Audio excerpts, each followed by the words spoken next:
Hey, welcome back, everybody. Thank you for sticking around.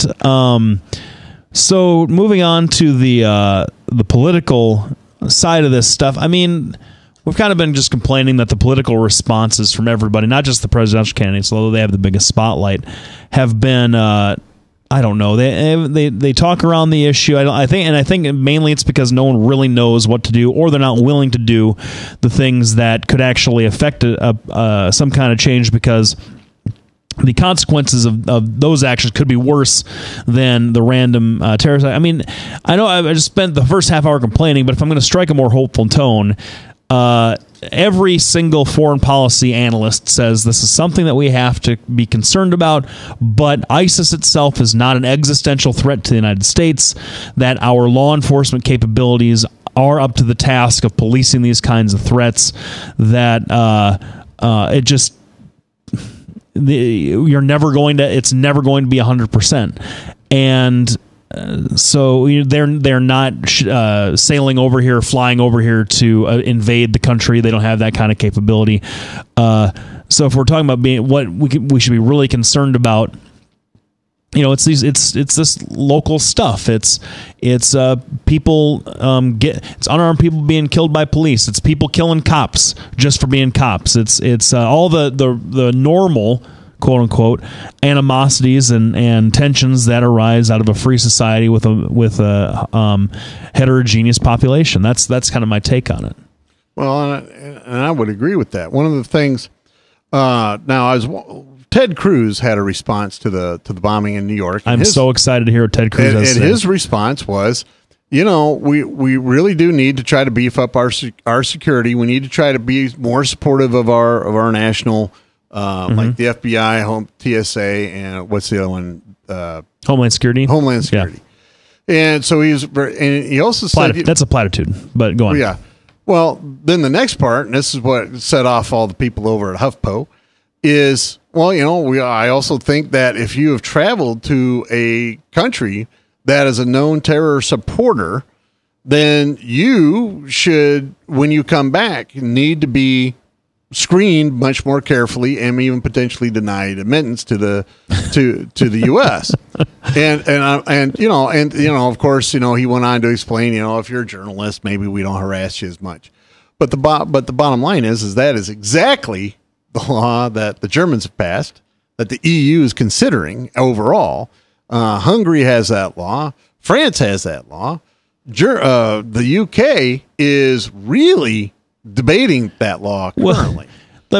So, I mean, you say screened more carefully. What does that mean? Well, nothing. That doesn't mean anything. No, it doesn't. But the other thing is you have Homeland Security that just gave. I can't remember the number. Something like 900 visas accidentally to people that were here that don't qualify for visas. Well, here's my question. Here's my question, though. Yeah, that just made me think of that. And now it just sort of went out of my head. But no, so coming to screening more carefully as if terrorism is a disease you can catch.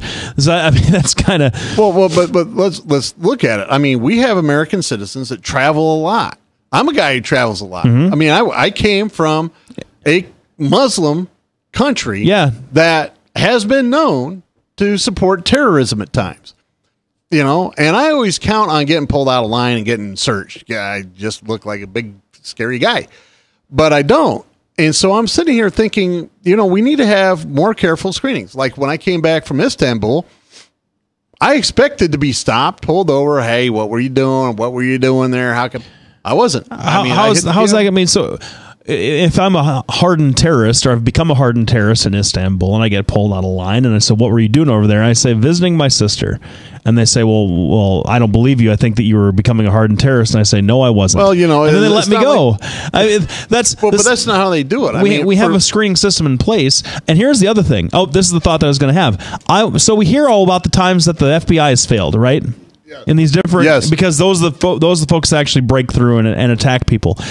Do you suppose that if the FBI were a less serious organization, a less professional organization, they would just get fed up and say, look at all the stuff that we've actually prevented. I think that if they did that, I would probably have an accident in my shorts. Well, because I have a feeling that's been a lot more prevention than there has been success. Oh, yeah. Well, and part of the we're coming up on another break, and so we'll continue this afterwards. But real quickly, I'm going to tell you, being a cop sucks because it doesn't matter what happens, you can't talk about it. Yeah. It doesn't. If you're an FBI agent, you can't talk about it. Yep. All you can do is sit there and take everybody's crap. I got a good dose of that whenever I go out and cover the New York Marathon with my buddy Tom. I will tell you, I am told very carefully, it doesn't matter what they do. If they spit on you, throw stuff at you, kick you, punch you, you can't retaliate because the first thing to do is the media will take a picture and blow all that up. And I have seen all that happen to our troops and to our cops out at the New York Marathon, but they just try to keep on keeping on. So you've made a very good point about the FBI. They do. The truth is, we're really lucky we don't have as much terrorism as Europe or even as much as Russia. Yep. Russia really gets it, and they execute. This is how they take care of it. They catch the bomber, and they execute him, his family, all the way down to grandchildren. I'm not kidding. They wipe out the entire family. Still doesn't stop anything. Anyway, on that happy note, we're going to get, I'm not kidding. That's how they do it. On that happy note, we want to thank everybody for tuning in tonight. We want to thank you, the listener, because without you, we couldn't do what we do. We want to thank all of our sponsors, Des Moines Anesthesia at 515-574-6442, Halo Capital at DesMoinesInterestrates.com, Lubinas Law Firm, and Bertrosian Associates. Thanks, everybody, for tuning in. We'll be back right after